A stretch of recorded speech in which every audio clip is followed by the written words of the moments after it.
Bonjour mes chers élèves, les troncs communs. Un tout petit rappel de notions qu'on a déjà vues dans la dernière capsule, la stratification verticale.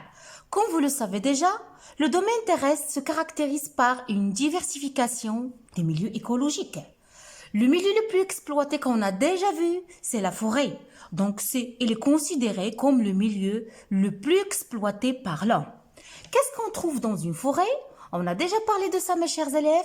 La forêt, elle est constituée par une grande variété, une grande diversité, une multitude de végétations qui sont réparties en strates dans le sens vertical, d'où le nom, la stratification verticale, et aussi dans le sens horizontal, c'est la stratification horizontale qu'on va traiter dans les prochaines capsules. Un petit rappel pour ceux qui ont posé des questions, vous devez savoir que dans la forêt, mes chers élèves, les végétaux sont disposés en strates, c'est-à-dire en couches, en étages. Et chaque strate, elle est caractérisée par une hauteur bien déterminée et un type d'appareil végétatif. À titre d'exemple, la strate arborescente qu'on a déjà vue, الطبقة الشجرية, elle est constituée de végétaux ligneux tels que les arbres dont la hauteur dépasse les 5 mètres, tels que le chai-liège, tels que le cèdre, tels que le pin. La strate arbustive, qui est constituée d'arbustes et de plantes ligneuses de petite taille qui ne dépassent pas les 5 mètres, tels que l'olivier, le pommier et l'arganier.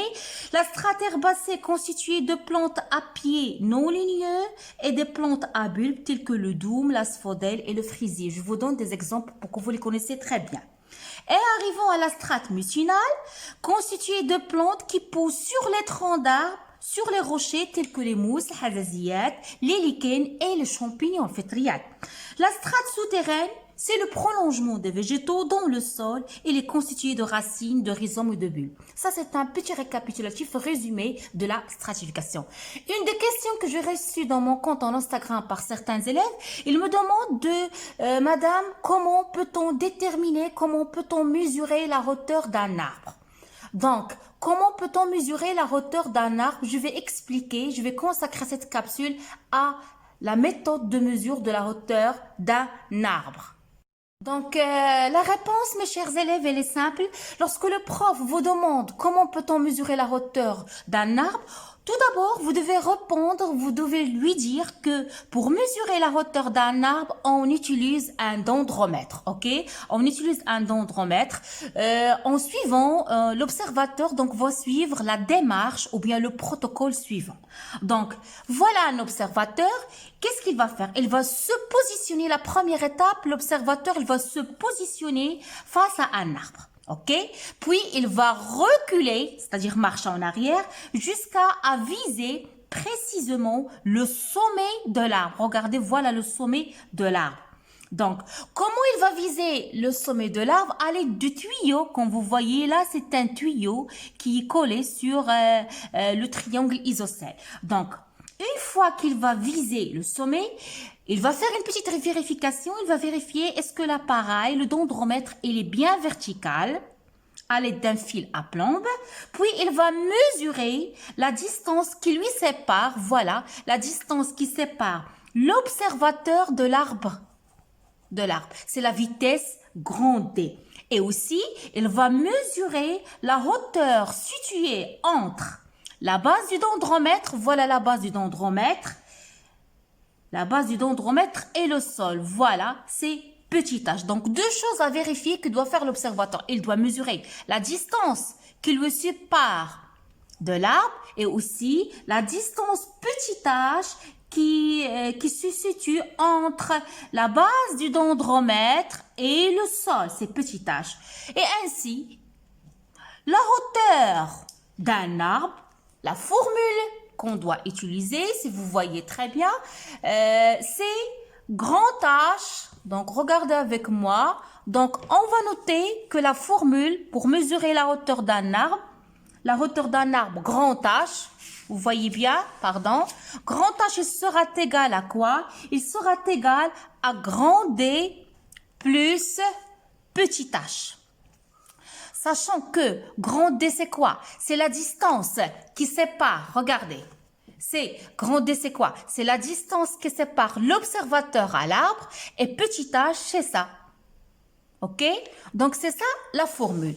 Donc, parfois, une question dans l'examen, le prof peut vous demander démontrer cette formule-là. Il vous donne cette formule, il va vous demander comment en mathématiques on va démontrer cette formule-là. Donc, c'est simple, on va faire un petit peu de maths. Comme vous voyez très bien sur mon schéma, on va utiliser, regardez bien, on va utiliser la règle des triangles semblables. Donc là j'en ai un triangle A', B', C'. Ce sont des triangles isocèles. Et là aussi, j'en ai un triangle ABC.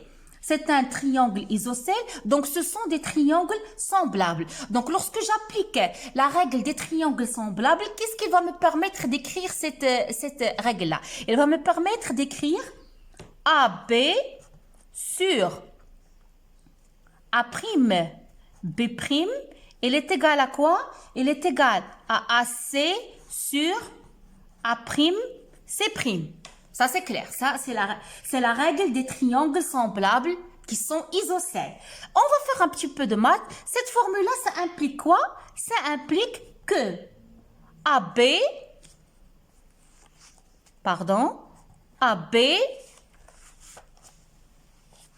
donc AB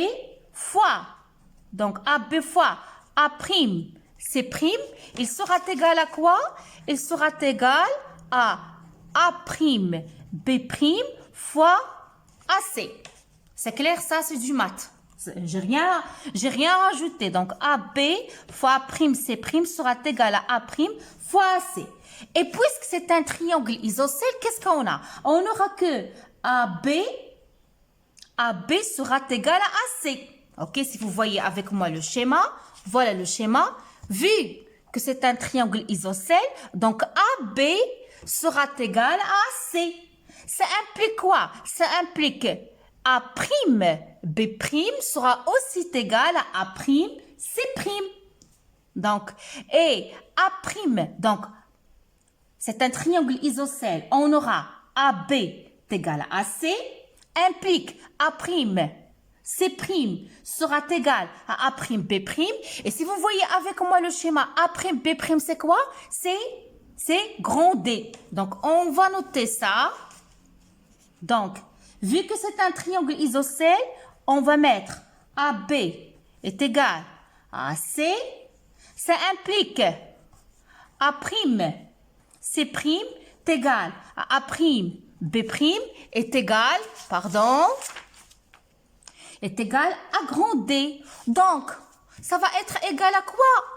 Le problème pour nous, on va voir comment. On veut essayer de déterminer H. On veut déterminer la hauteur de l'arbre, qui est grand H. Donc, grand H sera égal. Donc, regardez, grand H sera égal à combien? Regardez avec moi. Sera égal à A', B', A', B', plus quoi? Plus ce petit h.